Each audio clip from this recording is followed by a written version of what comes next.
अभी जो पिछली क्लास में मैंने सीखा था, क्या सीखा? प्रत्यक्ष कार्यवाही दिवस ये मैंने सीख लिया, ठीक है।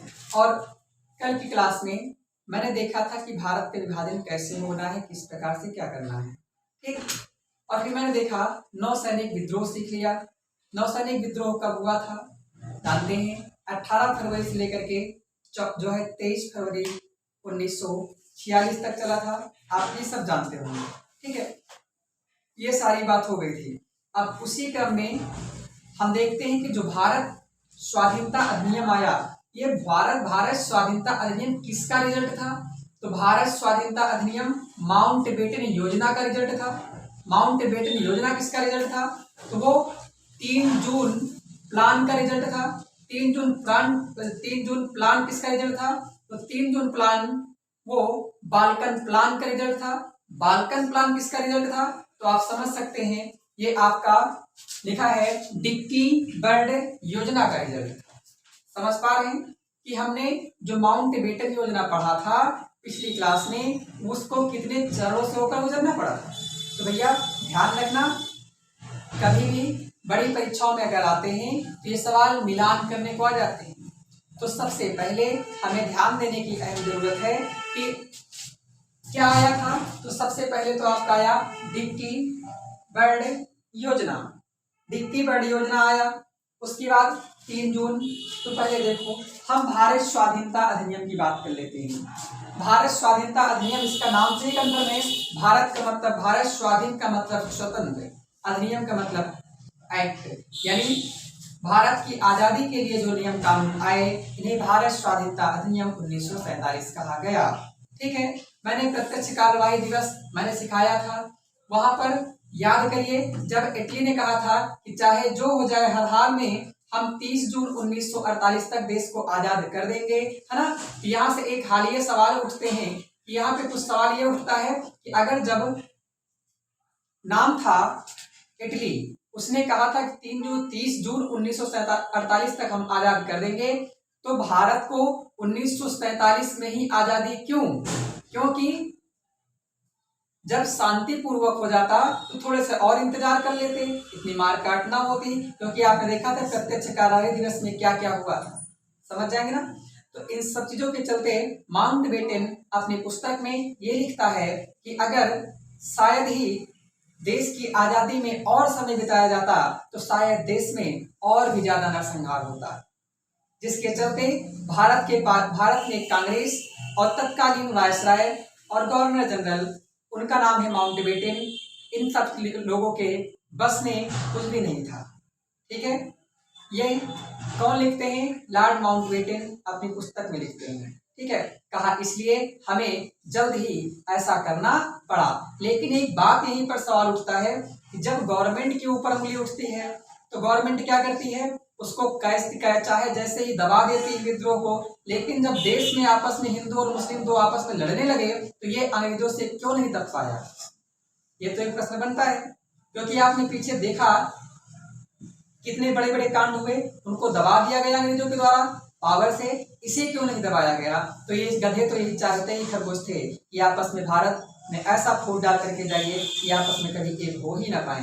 क्योंकि अगर एक हो जाएंगे इन गधों के हथियार कहाँ से बिकेंगे? ये गधे चाहते ही थे, ठीक है। और इनका सबका सरगना अमेरिका है, ठीक है, क्योंकि अमेरिका सुपर पावर गधा है, ठीक है। और उसके बाद ये गधे छुटकैवा हैं। और उसके बाद ये सब क्या करते हैं? जैसे यूरोप के फ्रांस देखिए सूरा राफेल बेचते हैं, है ना। वो ब्रिटेन देखिए ये अपने टैंक बेचते हैं। अमेरिका सब कुछ बेचता है। तो आप समझ सकते हैं पूरे देश में, पूरे विश्व में कहीं पर भी शांति न रह पाए। तो इसलिए क्या है? सबसे पहले लोगों को लड़ाते रहो, ठीक। तो वही हाल है, गांव में कहते हैं देखिए। तो भैया ये स्वाधीनता अधिनियम, तो स्वाधीनता अधिनियम किसका रिजल्ट रहा? माउंटबेटन प्लान का। इसे पीछे हम पढ़ चुके हैं। माउंटबेटन प्लान किसका रिजल्ट रहा? डिक्की बर्ड योजना का। ये डिक्की बर्ड योजना क्या है सुन लीजिए। डिक्की बर्ड योजना माउंटबेटन प्लान से पहले ये एक भारतीयों के समक्ष जानकारी रखी थी, यानी एक ऐसी योजना रखी थी। क्या कहा गया था कि भारत के समस्त प्रांत स्वतंत्र हैं। जरा याद करिए 1945-46 में हमने चुनाव कराए थे जिनमें 11 राज्यों में चुनाव हुए थे, 8 में यानी 8 प्रांतों में कांग्रेस की सरकार बनी थी और 2 प्रांत ऐसे थे जहां पर मुस्लिम लीग की सरकार बनी थी। एक प्रांत ऐसा था जहां पर कम्युनिस्ट पार्टी की अंततः सरकार बनी थी। आप सुने होंगे। तो ये वही है, कहा गया कि सभी प्रांत स्वतंत्र हैं। ये प्रांत चाहे तो पाकिस्तान में मिल सकते हैं और चाहे तो भारत में, या चाहे तो किसी में ना मिलना चाहे तो भैया ये स्वतंत्र राष्ट्र बना सकते हैं। समझ पा रहे हैं? तो आप सोचिए, क्या ये भारतीयों को मंजूर होगा? क्या नहीं। भारत वाले तो पाकिस्तान ही नहीं बनना देना चाहते थे एकता के लिए, लेकिन यहाँ तो 3 की बात हो रही थी। तो क्या ये मना नहीं किया जाएगा? क्या मना किया जाएगा? यानी इसके विरोध में भारत के जो पंडित नेहरू थे, पंडित नेहरू ने इसका विरोध करते हुए कहा, तुम हमारे देश को बाल्कन देशों की तरह बांट देना चाहते हो। ठीक है, हमारे देश को बाल्कन देशों की तरह बांट देना चाहते हो, यह कह करके ये डिक्की बर्ड योजना को डिनाई यानी अस्वीकार कर दिया। अब फिर सवाल है, ये बाल्कन देश क्या होते हैं? तो बाल्कन देश क्या होते हैं? तो सवाल इंपॉर्टेंट है कि बताइए, डिक्की बर्ड योजना को बाल्कन प्लान या बाल्कन क्षेत्र किसने कहा? तो बाल्कन प्लान किसने कहा? पंडित नेहरू ने। समझ जाओगे, क्योंकि इन्होंने कहा कि जो तुम प्लान लेकर के आओ ये ठीक बाल्कन प्लान की तरह है, जिसके अंतर्गत बाल्कन प्रायद्वीप अलग अलग छोटे छोटे देशों में तुमने बांट दिया है, कि उसी प्रकार से तुम हमारे देश को भी बांटना चाहते हो।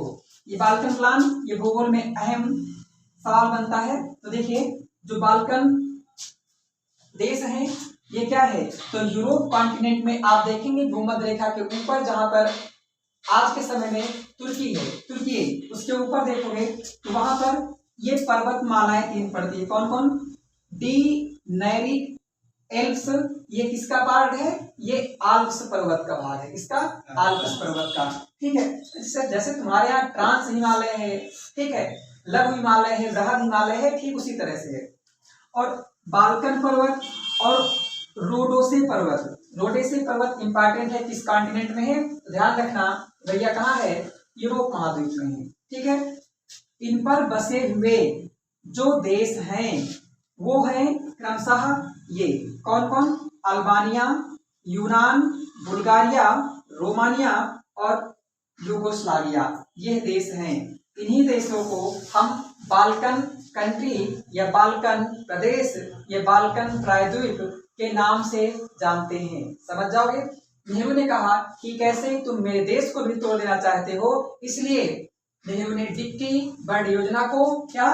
बाल्कन प्लान की संज्ञा दी है। इंपॉर्टेंट है, सो रहे हैं, समझ पाएंगे।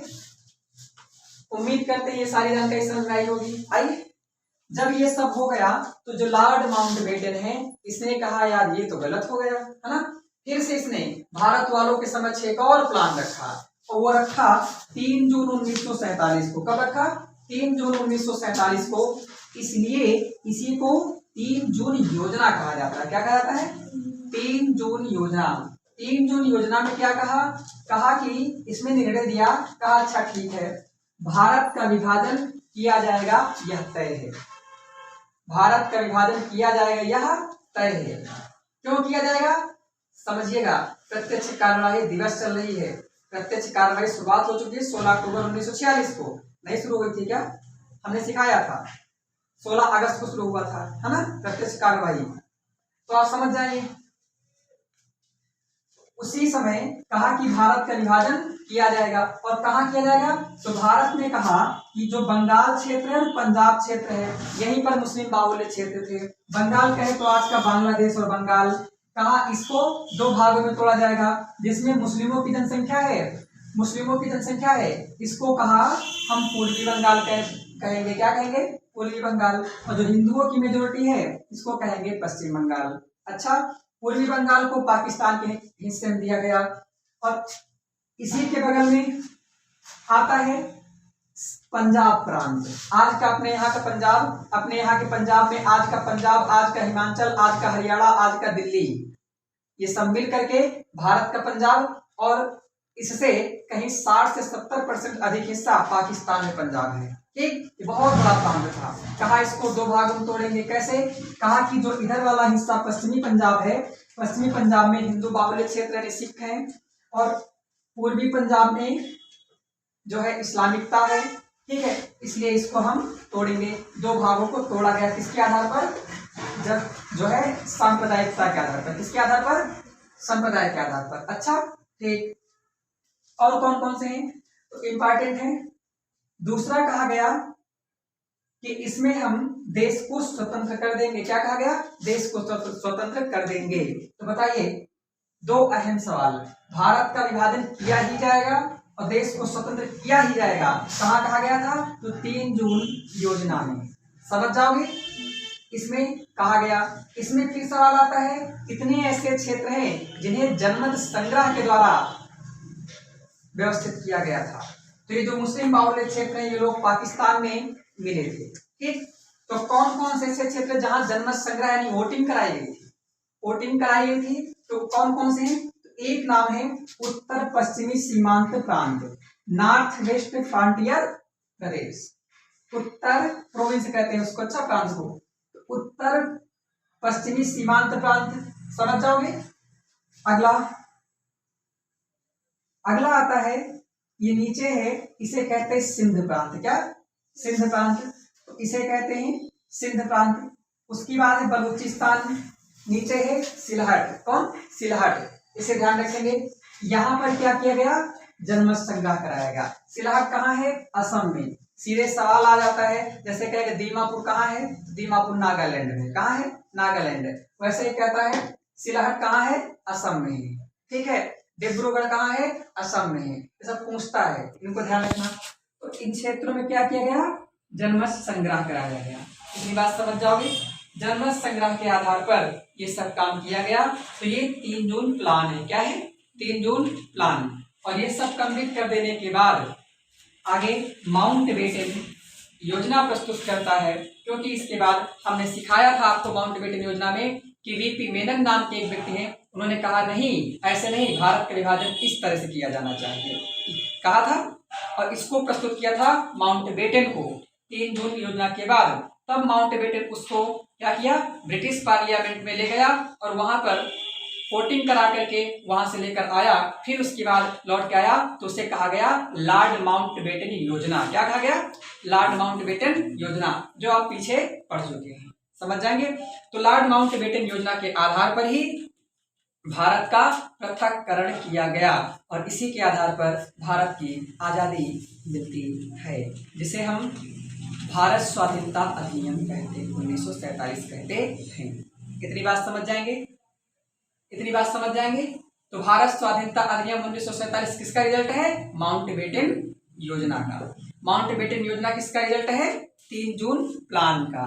3 जून प्लान किसका रिजल्ट है? बाल्कन प्लान का। बाल्कन प्लान किसका रिजल्ट है? डिक्की प्लान का, डिक्की बर्ड प्लान का। इतनी बात समझ में आई? पक्का? अब हम बात करते हैं भारत स्वाधीनता अधिनियम। अब आ गए हैं और यहाँ से डेट बहुत इंपॉर्टेंट है। 3 जून के बाद क्या आएगा? 4 जून। 4 जून से अभी कहानी शुरू होगी। बस उस संस्था क्या होता है? जो माउंटबेटन योजना होती है, इस माउंटबेटन योजना को ब्रिटिश प्रधानमंत्री क्लेमेंट एटली के द्वारा लंदन में हाउस ऑफ कॉमन्स कहे तो ब्रिटेन की जो हाउस ऑफ कॉमन्स है उसी को कहते हैं हिंदी में निम्न सदन, और तुम्हारे यहाँ निम्न सदन कहते हैं लोकसभा को। तो हम ये कह सकते हैं कि लोकसभा हमारे यहाँ की, उनके यहाँ के हाउस ऑफ कॉमन्स दोनों इक्वल हैं, समझ जाएंगे। बल्कि ये कहिए कि भारत की संसदीय व्यवस्था ब्रिटेन से ही ली गई है। ठीक, हम संविधान पढ़ेंगे। तो हाउस ऑफ कॉमन्स यानी वहां का निम्न सदन में 4 जुलाई सन 4 जुलाई 1947 4 जुलाई 1947 4 जुलाई 1777 को संविधान लागू हुआ था। कहाँ का? अमेरिका का, इसलिए याद है ना। तो 4 जुलाई सन 1947 को क्लेमेंट एटली के द्वारा जो माउंटबेटन प्लान था यहां से ले जाकर के गया था, उसको ब्रिटिश पार्लियामेंट में हाउस ऑफ कॉमन्स में प्रस्तुत किया गया। तो कब किया गया? 4 जुलाई सन 1776 को। जो 4 जुलाई सन 1947 को, जो 15 जुलाई 1947 को हाउस ऑफ कॉमन्स के द्वारा पास कर दिया गया। समझ जाएंगे? जैसे हमारे यहाँ सबके यहाँ से कोई चीज अगर लोकसभा से पास होती है तो राज्यसभा जाता है, राज्यसभा से पास होती है तो प्रेसिडेंट के पास जाता है। ठीक वैसे ही इनके यहाँ पर जब ये हाउस ऑफ कॉमन्स से पास कर दिया गया, जैसे घर पे होता कोई प्रस्ताव पिताजी पास करते, मम्मी के पास जाता है, मम्मी के पास होता है, समझ सकते हैं कहाँ जाता है? फिर मार्केट में आता है, यानी कानून बन जाता है। कोई चीज है, हम कोई चीज मम्मी को देते हैं तो मम्मी ले जाकर के पिताजी को देते हैं, पिताजी उस पर मोहर लगा देते हैं, कहीं हाँ ठीक है पैसा मिल जाएगा इतना, वही तो होता है ना। वैसे ये भी है। तो यहाँ पर कब पास हुआ हाउस ऑफ कॉमन से? 15 जुलाई 1947 को। जब ये पास हुआ तो इसको उठाकर हाउस ऑफ लॉर्ड अर्थात वहां के उच्च सदन में रखा गया। हमारे आपके यहाँ इसी को राज्यसभा कहते हैं। वहां पर प्रस्तुत किया गया कब? 16 जुलाई 1947 को, और ये अगले ही दिन 17 जुलाई 1947 को पास हो गया। समझ जाओगे? तो 17 जुलाई 1947 को हाउस ऑफ लॉर्ड से ये पास हो गया। जब यहां से पास हुआ तो जैसे हमारे यहाँ राज्यसभा से ही पास हो जाता है तो राष्ट्रपति के पास पहुंचता है, वैसे ही यहाँ पर पास होने के बाद ये सीधे पहुंचा ब्रिटिश सम्राट के पास। और जो ब्रिटिश सम्राट के पास पहुंचा, ये डेट है 18 जुलाई 1947। जैसे ही ये पहुंचा तैसे ही ये सब इतना दहशत में थे, तुरंत ही इसको भी पास कर दिया। और जब इसको तुरंत पास कर दिया, यही लॉर्ड माउंटबेटन योजना ही भारत स्वतंत्रता अधिनियम 1947 का रूप ले लिया। इतनी बात समझ गई? यानी भारत स्वतंत्रता अधिनियम 1947 बन गया। कौन? माउंटबेटन योजना का ही रूपांतरित स्वरूप क्या था? भारत स्वतंत्रता अधिनियम 1947। उम्मीद करते हैं इतनी बात समझ में आई होगी, है ना? अब ये सब हुआ तो भारत स्वतंत्रता अधिनियम में कुछ बातें थी, तो कौन कौन सी बातें इसमें क्या था देखिए, समझ में आया? अब भारत स्वतंत्रता अधिनियम में कुछ अहम बातें देखिए, इसमें क्या क्या बातें कही गई थी। भारत स्वतंत्रता अधिनियम में बातें, भाई कोई पत्र होगा उसमें कुछ बातें कहते हो ना, तो पत्र नहीं जानते होगा? पत्र, लेटर जानते हो क्या? मोबाइल जमाना है, ठीक है। प्रमुख बातें क्या है? तो प्रमुख बातें में कहा गया था कि 15 अगस्त 1947 को भारत को स्वतंत्र कर दिया जाएगा। क्या? भारत को कब तक स्वतंत्र कर दिया जाएगा? 15 अगस्त 1947 को। अगर ये कभी आ जाए कि भारत 15 अगस्त 1947 को स्वतंत्र कर दिया जाएगा, ये कहाँ कहा गया था? तो भारत स्वतंत्रता अधिनियम 1947 में। समझ पाओगे? तो भारत स्वतंत्रता अधिनियम 1947 में दूसरा पॉइंट ये कहा गया कि स्वतंत्रता के बाद, यानी जैसे स्वतंत्रता है, स्वतंत्रता के ठीक साथ साथ भारत को 2 डोमिनियन स्टेट अर्थात 2 अधिराज्यों में बांट दिया जाएगा। क्या? अधिराज्यों में। अधिराज्य का मतलब भारत स्वतंत्र होगा लेकिन अगर चाहे तो हमारे अधीन रह सकता है, इसका मतलब ये है। ठीक है, तो डोमिनियन स्टेट यानी 2 अधिराज्यों में बांट दिया जाएगा। हो गया किसके अनुसार? लॉर्ड माउंटबेटन योजना के अनुसार, ना कि कोई और नौटंकी के अनुसार। अच्छा, अब ये 2 स्वतंत्र राज्य कौन कौन होंगे? तो आप बचपन से जानते हैं, पढ़ते चले आ रहे हैं। पीछे से पाकिस्तान की मांग कहा 1933 से हो रही, नहीं हो रही क्या? समझ सकते हैं, भारत और पाकिस्तान होंगे। तीसरे पॉइंट में कहा गया कि दोनों डोमिनियन स्टेट अर्थात भारत और पाकिस्तान, इन दोनों के अलग अलग गवर्नर जनरल होंगे। कौन होंगे? गवर्नर जनरल होंगे। और जो गवर्नर जनरल होंगे, उन दोनों गवर्नर जनरलों को भारतीय स्वयं ही चुनेंगे। क्या करेंगे? भारतीय स्वयं ही चुनेंगे। ठीक, आगे तो इस प्रकार से जब भारत और पाकिस्तान तो बने, तो उसमें कहा गया कि जो भारत और पाकिस्तान तो बनेंगे, तो भारत के गवर्नर जनरल लॉर्ड माउंटबेटन को चुना गया। किसको? लॉर्ड माउंटबेटन को। इस प्रकार से लॉर्ड माउंटबेटन अभी तक जो था भारत का वायसराय था, अब ये भारत का प्रथम गवर्नर जनरल बन गया। तो बताइए, भारत का प्रथम गवर्नर जनरल या भारत का स्वतंत्र भारत का प्रथम गवर्नर जनरल लॉर्ड माउंटबेटन, अंतिम वायसराय लॉर्ड माउंटबेटन। इतना गलत नहीं करेंगे। ठीक, पाकिस्तान में किसे बनाया गया? तो मोहम्मद अली जिन्ना। कौन? मोहम्मद अली जिन्ना। कभी मोहम्मद सफी जिन्ना मत करना, तो मोहम्मद अली जिन्ना, इनको बनाया गया। मोहम्मद अली जिन्ना जब बने तो मोहम्मद अली जिन्ना को शपथ दिलाने के लिए लॉर्ड माउंटबेटन पाकिस्तान की उस समय की राजधानी बनाई गई थी कराची, तो कराची गए। तो बताइए इंपॉर्टेंट, पाकिस्तान की प्रारंभिक राजधानी क्या बनी? तो आंसर हो जाएगा कराची। समझ जाओगे? तो लॉर्ड माउंटबेटन ने किसको शपथ दिलाया? मोहम्मद अली जिन्ना को। फिर उसके बाद मोहम्मद अली जिन्ना अपने यहाँ के प्रधानमंत्रियों आदि सबको शपथ दिलाया और लॉर्ड माउंटबेटन भारत आ गए। और जब भारत लौटे तो भारत में पंडित नेहरू को प्रधानमंत्री पद की शपथ दिलाई। तो बताओ भारत का प्रथम प्रधानमंत्री कौन बना? पीटी नेहरू। गृह मंत्री कौन बने? सरदार पटेल। ठीक है, इन बातों को जरूर ध्यान रखेंगे। इतनी बात हो गई, आगे बात करते हैं। चौथा पॉइंट कहा गया अलग अलग संविधान का निर्माण किया जाएगा, यानी जो संविधान है अलग अलग बनाना होगा। पाकिस्तान अलग बनाए, इंडिया अलग बनाए, चाहे तो एक चल सकता है। एक से कैसे चल सकता था? जब भैया एक से चलना था काहे अलग होते, है ना? ये हो गया।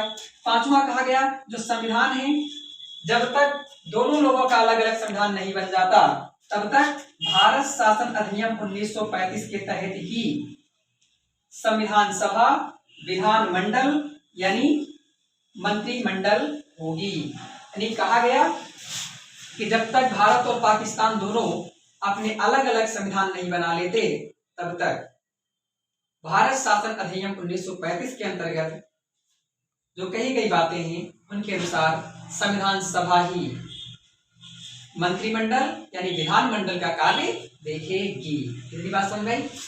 अगला छठा पॉइंट है, कहा गया ब्रिटिश पार्लियामेंट यानी ब्रिटिश संसद का कोई नियंत्रण भारत पर नहीं होगा।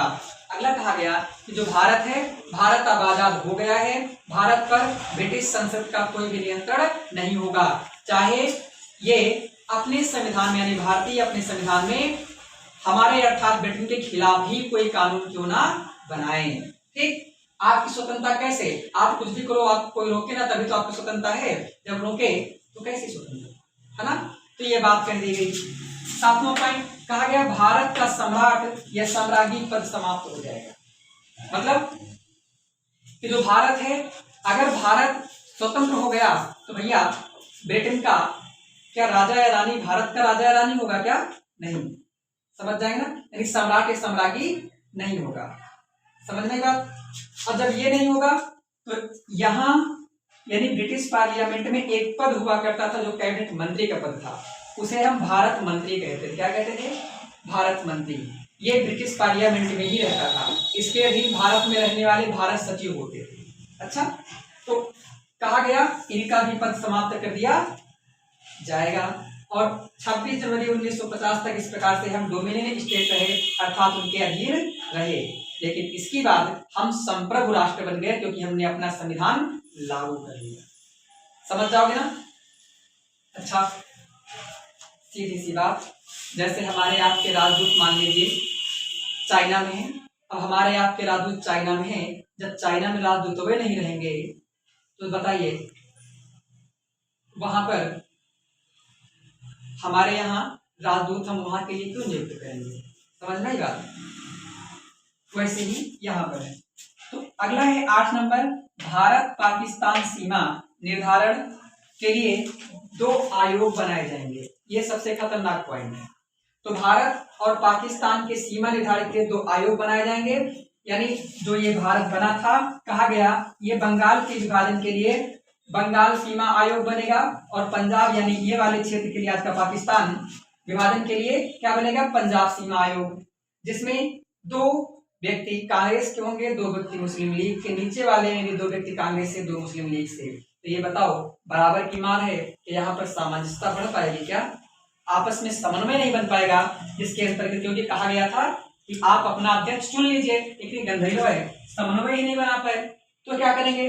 इस प्रकार से ब्रिटिशर्स ने सिरिल रेडक्लिफ को आयोग सीमा आयोग का अध्यक्ष नियुक्त किया। तो बताओ भारत विभाजन सीमा आयोग का अध्यक्ष किसे नियुक्त किया गया? सिरिल रेडक्लिफ को। समझ जाओगे? ये बताओ अगर आपको हम जो है किसी के घर का विभाजन करने के लिए कहा जाए तो कभी उसके घर नहीं गए तो कैसे जान सकते हो? जान सकते हो क्या? अब कागज पे मान लीजिए ऐसे कर दिया और पता लगे ऐसे कर दिया, और हो सकता है शायद एक मुहार हुआ इधर का, तो नहीं पता लगे सरिया हुआ इधर से करूँ, ठीक है, तो देखे बिना नहीं कर पाएंगे ना। तो एक समय ये आया था, पहली बार ये खरगोश भारत आया, यानी जब आया तो ये गया था लाहौर घूमने, इसी के लिए निर्धारण करने के लिए। जब गया तो सांप्रदायिकता बढ़ गई थी, और जैसे ही देखा कि हमारे तरफ भीड़ दौड़ती चली आ रही है, इसको पता चला कि हमको खरगोश हम खरगोश से क्या करेंगे, सारे निपटा देंगे, वहां से भाग आया, भाग करके तुरंत ही भाग गया इंग्लैंड। कहाँ भाग गया? इंग्लैंड। कहा भैया हम भारत में सीमा निर्धारण के अध्यक्ष तो बन गए हैं, लेकिन वहां हम निगरानी करने के अर्थात वहां देख करके हम विभाजन कर ले नहीं जाएंगे, लाओ हम कर दे नक्सर हम कर दे।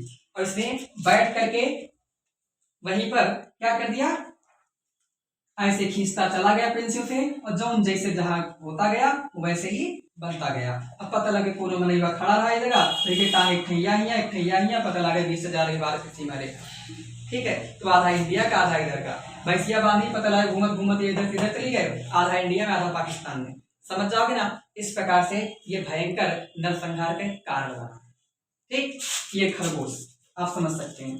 उसके बाद 8वें पॉइंट के बाद 9वां पॉइंट कहा गया सेना का विभाजन किया जाए।